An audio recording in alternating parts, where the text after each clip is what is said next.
We're going to continue using the air quality data set. For now, we're going to draw a histogram of one of the variables. So in order to use the histogram function, we just use HIST. And once we throw data into that, it should very quickly produce a histogram. So in this case, I'm going to use air quality's temperature.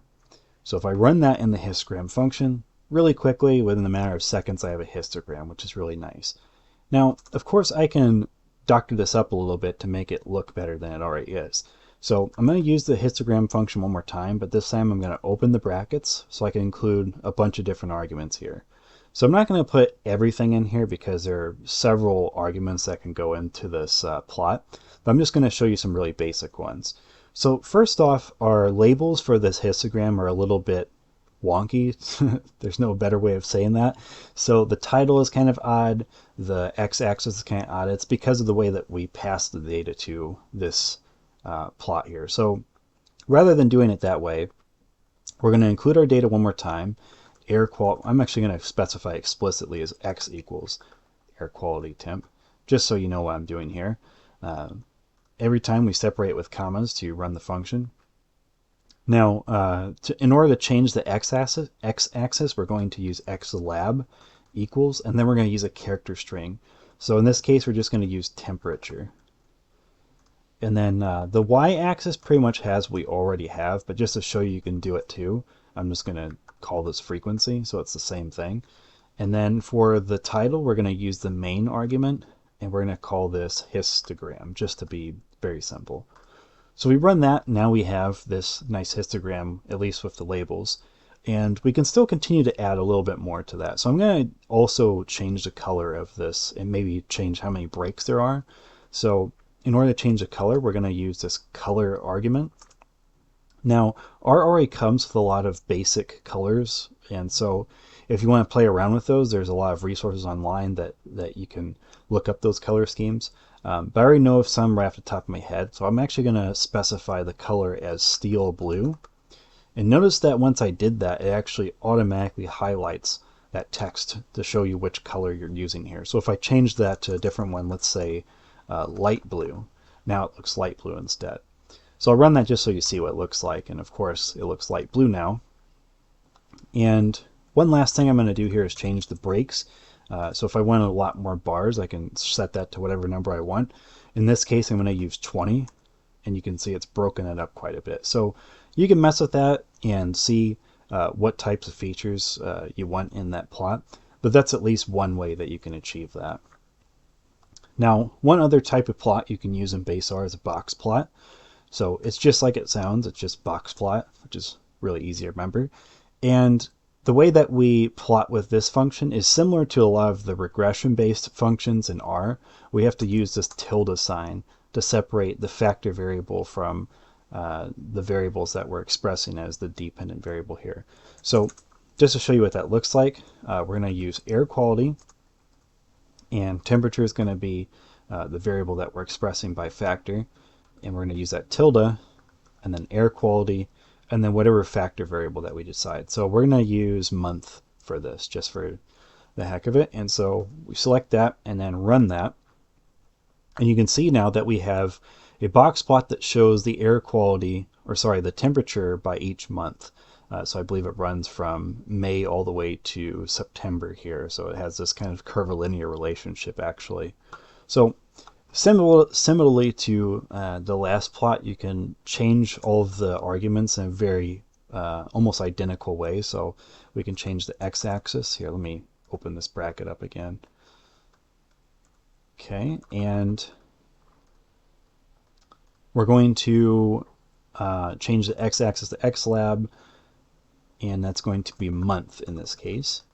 And the y-axis is going to be the temperature, and the main title is going to be temperature by month. So now we have new labels, and we can change the color again. We'll call it red this time. And that's a little bit scary, but that's at least an example that you can use there. So one last useful plotting function is just straightforwardly called plot. And this plot function is actually kind of like a catch-all function for a lot of different plotting in R. So I could go into a very long discussion about what that actually does. But for now, if we just want to make a scatter plot, we can do that right away. So I'm going to go ahead and use our air quality data one more time. And this time we're going to plot X. On the x-axis, we're going to plot air quality. We're going to use temperature. And then for the y, we're going to use air quality, ozone. So what this does is it plots everything on the x-axis is going to be this data, this temperature data, and then everything on the y-axis is going to be that ozone data. So if I run that really quickly, it gives us this very basic scatter plot here. Now, like the other plots, we can touch this up if we want to. So we could use our familiar arguments like xlab. We'll just turn that into temperature. For ylab, we'll set that to ozone. And for our main title, we'll just call it temp by ozone. And I can color these points too if I want to. So I can set PCH equal to 19, which makes these filled dots. And then if I want to change the color, I'll just set color to, we'll make it hot pink just to make it interesting. So now we have hot pink dots there. And we could even change the size of those dots we want to. So if we use the CEX argument, we'll set this to 1.5, and that will make those dots bigger. So there's a lot of things that you can do to customize that plot.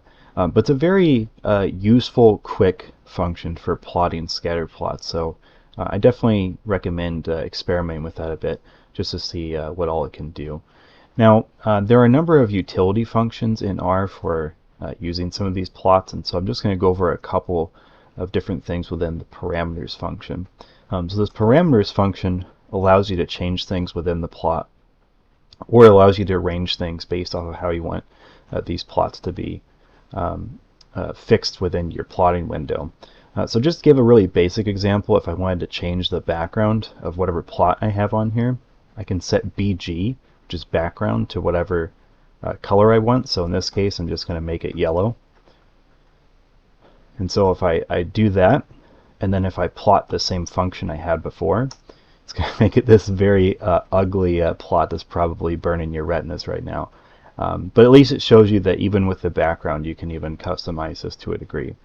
Now, if I want to get rid of that, all I have to do is just use this dev-off function. And that will literally just terminate the entire plot if I just want to reset from start. So if I decide to run that, it gets rid of it, and it says null device on the bottom left here. And then if I plot my plot that I had previously, then it shows up like it did before. So it gets rid of that background if I want that. So now I'm going to tell you how to arrange your plots in the same plotting window. And so we're just going to go back to that parameter function. So we're going to write out parameter, or PAR. And this time we're going to use the MF row argument. And so we're going to set that to a row by column vector. And so we're going to use that concatenate function to do that. And so I want to set this up to have one row in 3 columns. So I want 3 plots, and I want them arranged in one row, but they're all divided up into 3 columns. So if I want to do that, I would just set the first number to 1 and the second number to 3. So it's 1 row, 3 columns accordingly. So if I run that, it's invisible. You can't see what it's doing yet. But if I plot something after this, you'll see right away what it's doing. So if I want to, for example, plot 3 histograms in the same plotting window, I can do that straightforwardly now. So I'm going to go ahead and do that. I'm going to run these on the air quality's ozone data, the histogram of air quality's temperature data, and air quality's wind data. So if I run these one at a time, you'll notice that it sequentially adds them in the way that I specified. So if I run this first one, it adds it to the very far left. The second one will be in the middle, and then the third one will be on the far right. So it's exactly what I mentioned. It's 1 row and 3 columns that's arranged this as. Now, if I wanted to plot something after that, well, it's going to maintain this arrangement. So if I said, maybe for example, I just want that ozone histogram by itself, if I run that again, well, it's just going to return back to where it was before, and then I'm going to have to plot all these again to fill that window. But if I just wanted that ozone histogram by itself, then I have to reset the parameters for these base R plots. And so I'm going to go back to that parameter function, and I'm going to use that MF row argument one more time. And this time I'm just going to set the rows and columns to be 1 and 1 accordingly. So that's just going to plot one plot in that window from now on. So if I run that and I go back to this first histogram and run that one more time, You'll notice that now it's just a normal histogram. It's not trying to fit a bunch into the same window. So hopefully that's useful for you. Next, we're going to talk about how to run inferential tests in R.